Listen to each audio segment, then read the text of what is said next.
Assalamualaikum warahmatullahi wabarakatuh. Alhamdulillahirabbil alamin wa bihi nasta'in wa ala umri dunya waddin. Wassalatu wassalamu ala asyrofil anbiya'i mursalin wa ala alihi washabihi ajmain, amma ba'd. Kami dari kelompok 4 yang berangkatan saya sendiri, Muhammad Wildan, Nurtalia dan Sofiatul Fuada, ingin mempresentasikan hasil diskusi kami, yaitu tentang konsep diri. Dan apa aja sih rumusan masalah konsep diri?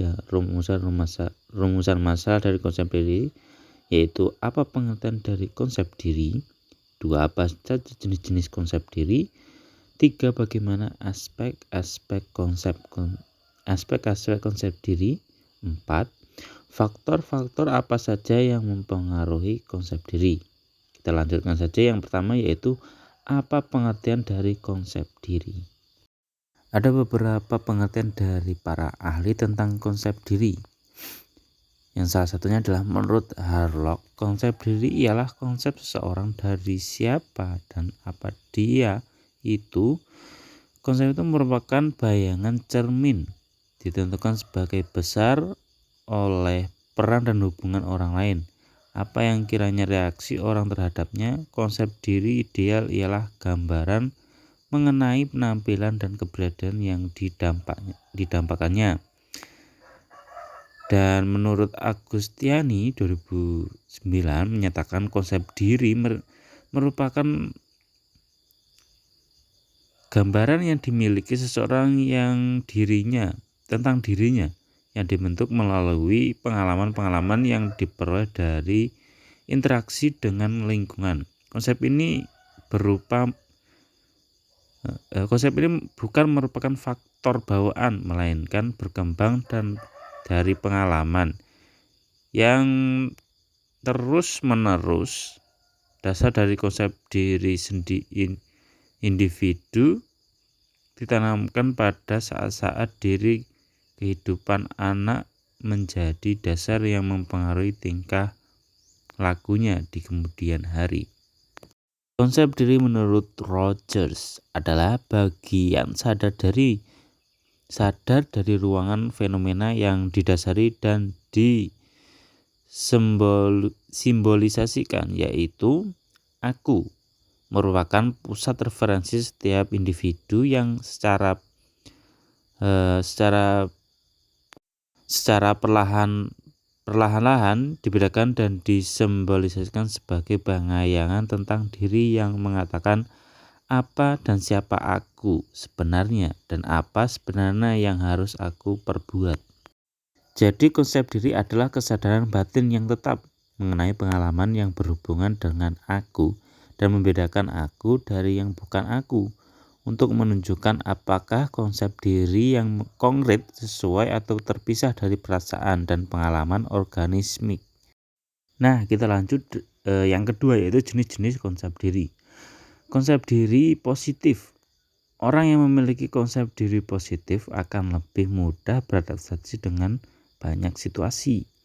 Ia memandang hal-hal buruk memiliki hikmah dan bukan sebagai akhir dari segalanya. Orang seperti ini biasanya lebih percaya diri, optimis, dan selalu berpikir ada yang bisa dipecahkan. Dan yang kedua, yaitu konsep diri negatif. Orang yang memiliki konsep diri negatif cenderung lebih pesimistik dan sulit melihat kesempatan dalam kesulitan.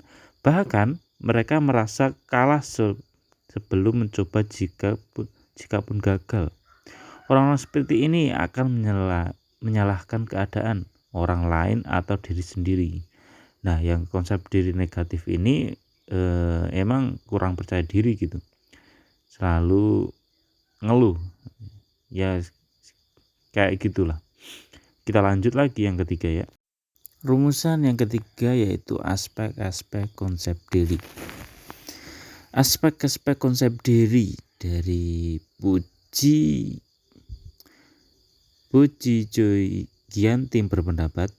Pujianti yang berpendapat bahwa konsep diri secara global terdiri dari 3 peringkat, yaitu konsep diri general, konsep diri mayor dan konsep diri spesifik.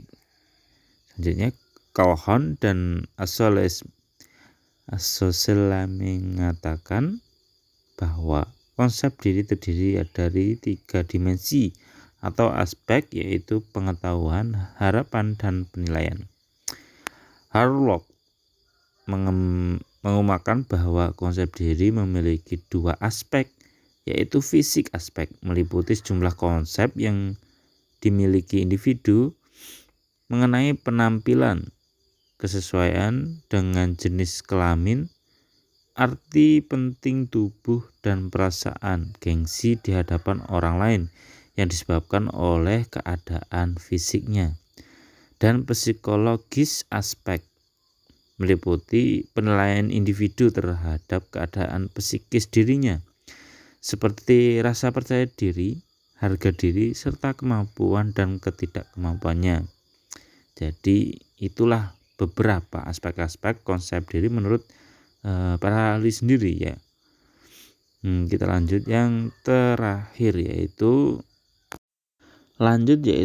dengan rumusan keempat, yaitu faktor-faktor yang mempengaruhi konsep diri.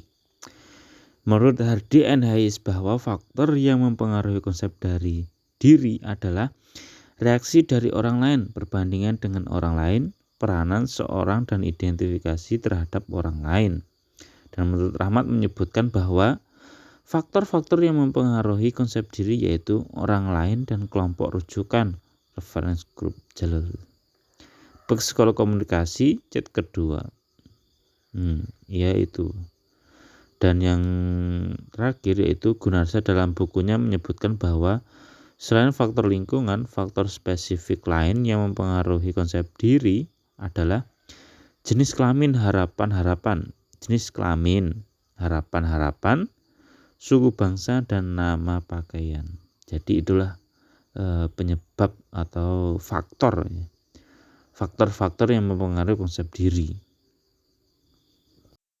Oke, terima kasih.